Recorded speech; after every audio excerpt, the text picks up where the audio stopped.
So there was this retreat that that Democratic what they call staffers that they got sent to. Now, not like you got a gun to your head, you better go to this fucking thing or else. No. It's a thing that they got sent to. They're like, oh no, hey, it's a beautiful spa out just outside of DC in Virginia. It's called the Salamander. And it's all paid for. Don't worry. Just relax. Just kick back. Have a mimosa, whatever. And of course, while you're doing all this relaxation, it ain't just because they fucking like you and they think you're cute.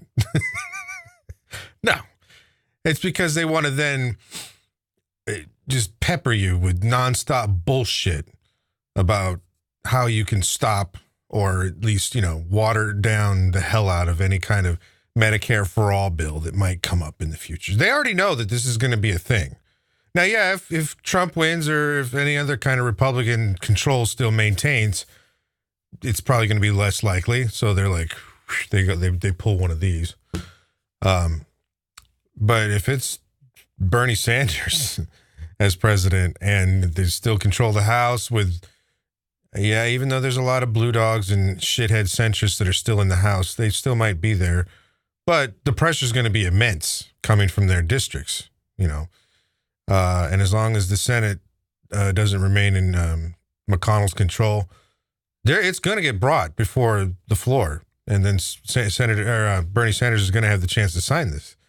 So they're like, all right, here's the bullshit lines that we can tell you in order to derail this shit and get people going, oh, no, my God. Oh, don't do that. No. Oh, I can't take it. And, just freak the fuck out over nothing. And who knows what the real things, you'll find out. That's the great part about shit like this is that, I don't think there was anybody there who was the source that's going to tell them the exact, oh, hey, on slide 15, they were like, here's this talking point in this particular sentence that they're going to use over and over again. They focus tested this shit and whatever. No. You're going to find that out. You're going to know these people when they come before the cameras on MSNBC, CNN, wherever, on the Sunday shows, and they're just going to say these bullshit lines that me and you all know. They're like, come on. God damn it. They're full of shit and they know it, but they also are getting nice buku bucks to be that way. Now, these were just the staffers. Now, here's, I can't remember. I know 3 of the 4. There was 4 names that got released of who these people worked for. They're House members. I remember 3 of the 4 off the top of my head. And of course, they're pieces of shit. 2 of them are leadership. Steny Hoyer and the hell's that guy's name from South Carolina? James Clyburn. And I don't care. Anybody's like, but James Clyburn was so good way back when and this thing, and he did awesome things 200 years ago or whatever, I don't care. I'm not one of those people anymore who likes to fucking, there's people out there, you'll hear them on YouTube. They're like, no, hey, he did some great things back then, and I know he's still a good guy deep down. Shh. Stop that. I'm sick of that shit. No more am I going to, at least with me, I'm like, fuck that guy right now. Because no matter what good he did, he decided to sell out like a piece of shit and fuck over every one of the working class people of this country. Because if you're not a shithead sellout to big corporations, and especially in this particular instance, the health insurance company and big pharma, you could be helping people to save lots and lots of money, or at least not go into bankruptcy for medical procedures, to not spend, the average, I don't know what the average is per person, but the grand total is like $73 billion ever since Medicare Part D went into effect that the pharmaceutical companies have fucked us out of by overcharging us because we can't negotiate. So, that sort of shit, that means you're a fucking loser that I don't want to talk to and I don't want to hear from.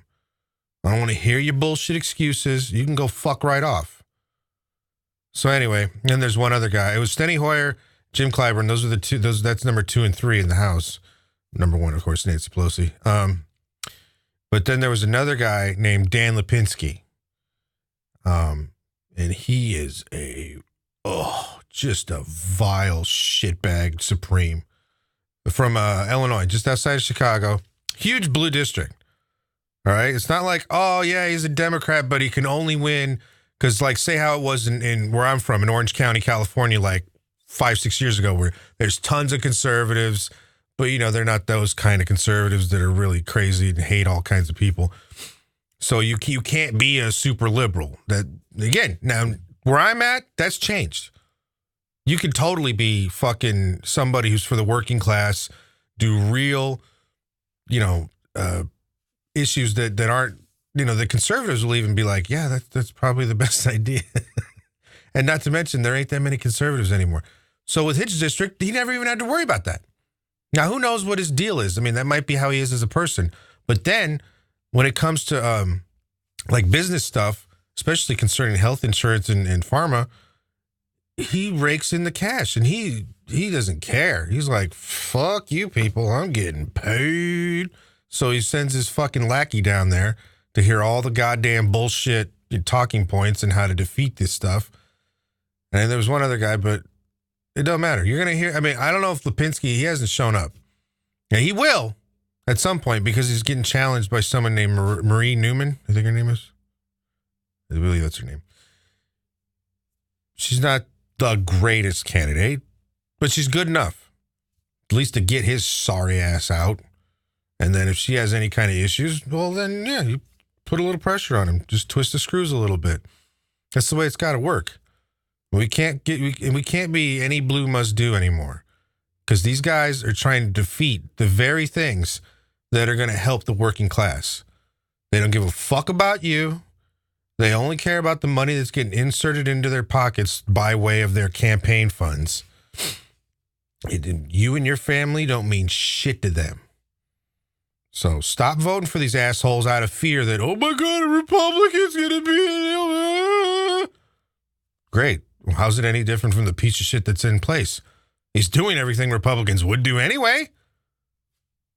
So, come on. Wake up. Wake up. Don't fucking put your head up your ass this election. This one's real important. And I hope a lot of people that see this that don't normally vote, come out. Come out and vote. Get an idea of who the House candidate in your area is going to be. Find out about them. Do the primary in particular. So find out when your primary is. Find out who's running. I mean, if you're one of these people that's in a district where someone's already cool, like you're in AOC's or Ilhan Omar's or Rashida Tlaib, you know, things like that. All right, well, then just come out and vote for them. Ensure that they go back. But if you're in a district where a shithead Democrat resides, figure out who's going to run against them. Maybe even you. You never know. I never thought I'd run. But shit, I'm not going to let a fucking blue dog like Lou Correa go back to the fucking House. He's already there right now. Being a putz. Just fucking da-da-da, blah, blah, blah, by whatever leadership tells me. Oh, yeah, and then I got business lobbyists, so whatever they want to. Yeah, get the fuck out. So I'm coming.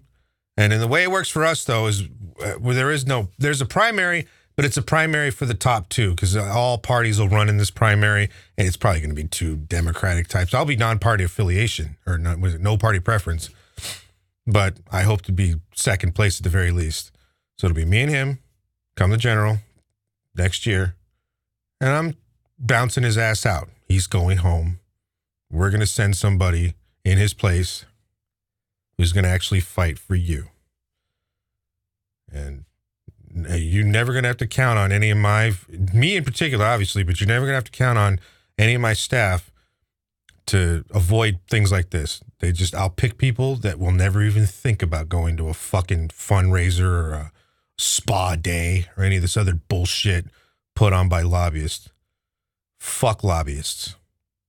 That's our motto from now on.